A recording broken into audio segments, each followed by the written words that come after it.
Halo semuanya, kali ini ketemu lagi dengan saya, Erwin Mulyadi. Di video yang kali ini saya akan kembali review lensa, dan lensanya adalah lensa Tamron lagi, yang telefoto, dan ini juga sesuatu yang masih baru banget, yaitu 50-400 mili untuk Sony E-mount.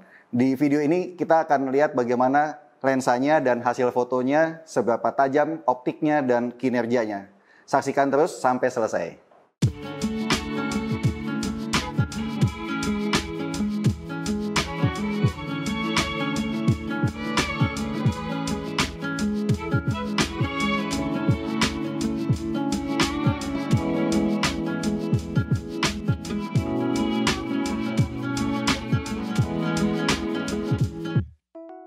Ya, sebagai info pendahuluan, Tamron kan memang banyak membuat lensa-lensa telefoto, dan lensa yang sudah dibuat misalnya seperti 70-300, ada 150-500, dan yang kali ini yang saya antusias adalah lensa yang dimulai dari 50 mili sampai 400 mm, dan ini untuk full frame Sony E-mount. Jadi lensa ini termasuk lensa yang bisa menjangkau dari kebutuhan yang normal misalnya ya 50 mili sampai yang sangat tele di 400 mm dengan bukaan yang f4,5 sampai 6,3. Bonusnya adalah dia juga sudah menggunakan VC untuk stabilisasi dan ada VXD-nya untuk motor fokus yang lebih cepat. Lensa ini memang tidak kecil ya, tapi secara ergonomi masih termasuk pas, misalnya digenggam seperti ini. Ini enak sekali nih, stabil, nyaman, dan build quality-nya juga terasa premium. Di bagian sekeliling bodinya kalau kita lihat, dia ada lock. Jadi kalau saya lock begini, dia tidak akan bisa diputar. Jadi kalau misalnya pas kita bawa ke bawah, dia tidak usah khawatir akan memanjang. Tapi kalau saya unlock, dia bisa di zoom sampai maksimal 400 sepanjang ini ya. Kemudian dia sebagai lensa yang modern juga menyediakan beberapa kendali, seperti ada tombol di sini yang bisa di customize di bodinya Sony. Kemudian juga ada mode VC dan ada custom focus yang bisa kita pilih.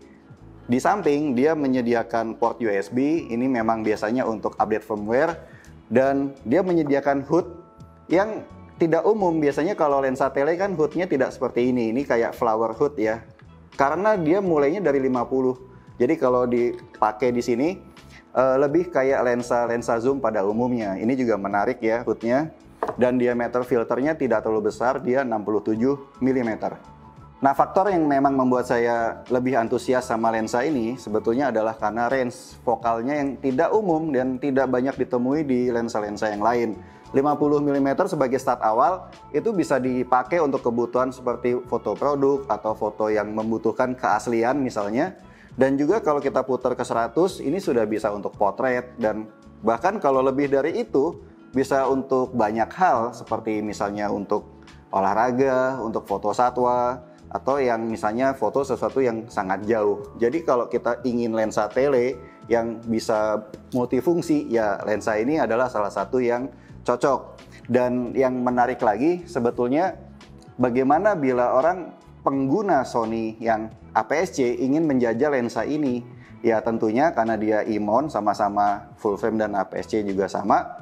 Ya lensa ini tentunya bisa dipasang di Sony misalnya A6000 atau Sony apapun yang APS-C. Dan lebih menariknya lagi, kalau dipasang di yang APS-C, jangkauan lensanya kan kena ekuivalen ya untuk crop factor. Jadi 50-400 berubah menjadi 75-600 gitu. Nah, ini adalah range yang luar biasa sebetulnya ya, 75-600. Memang lensa-lensa full frame juga ada yang memiliki range vokal misalnya sekitar 80-600. Hanya lensa itu akan sangat besar, dan ini tidak sebesar itu, bahkan masih nyaman untuk dibawa-bawa karena bobotnya lensa ini sekitar 1,2 kilo aja.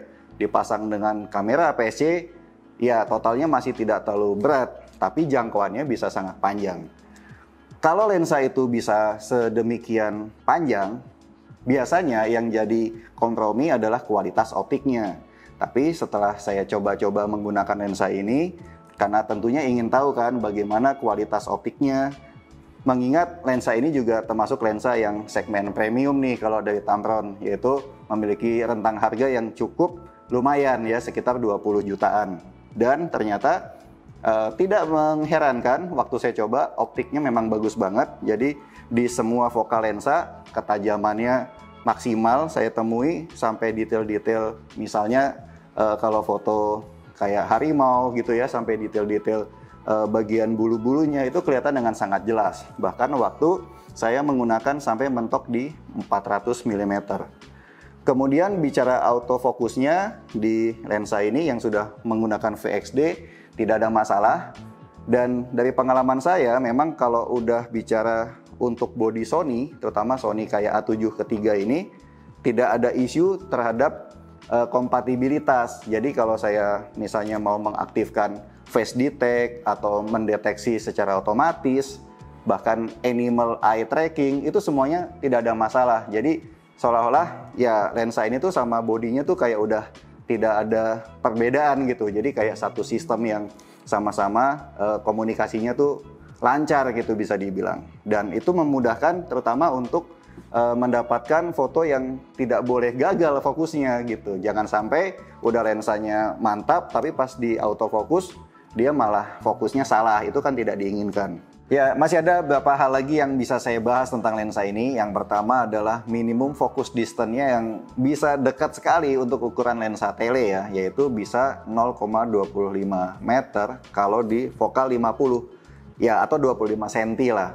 Dan ini lensa tele yang bisa fokus sedekat ini jarang. Jadi ini udah hampir kayak lensa makro.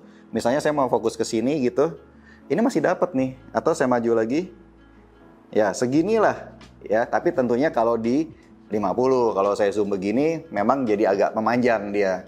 Dan itu sebuah hal bagus sebetulnya ya. Kedua adalah VC-nya atau Vibration Compensation, sebuah teknologi penstabil yang ada di dalam lensa. Ya walaupun si Sony A7 III ini juga punya sensor shift, tapi keduanya kan bisa bekerja sama walaupun kita tidak bisa menyetel secara independen masing-masing. Kalau dimatikan memang dua-duanya akan off.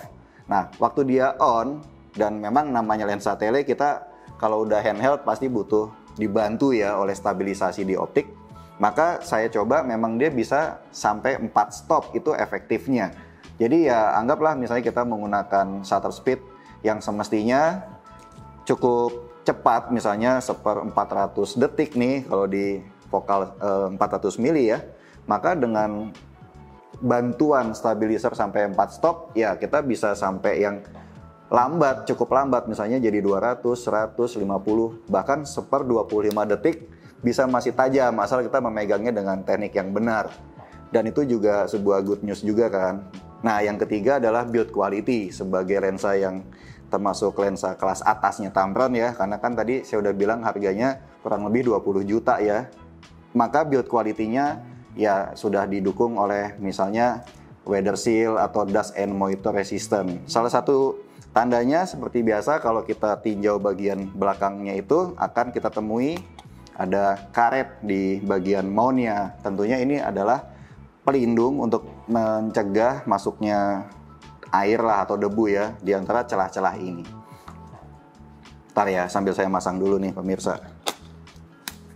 Oke. Ya, dan lensa ini juga sebagai paket penjualan tambahan. Kalau perlu kita bisa memberi sebuah opsional tripod collar atau sebuah tambahan di bagian ujung belakang lensa untuk bisa dipasang di tripod supaya lebih balance. Tapi ya kalau kita tidak pakai tripod, misalnya di handheld begini aja, saya rasa ini sih masih cukup balance dan masih bisa untuk dibawa-bawa. Nah maka sebagai kesimpulan ya lensa ini sebetulnya sebuah lensa yang sangat fleksibel, dan kalau dilihat lensa tele, jarang ada lensa tele yang memiliki range begitu enak ya, dari 50 sampai 400 gitu. Dan ini bisa mewakili banyak lensa-lensa lain yang masuk ke kelompok tele. Jadi dengan satu lensa bisa merasakan banyak focal lensa dan semuanya juga sama bagusnya, sama tajamnya.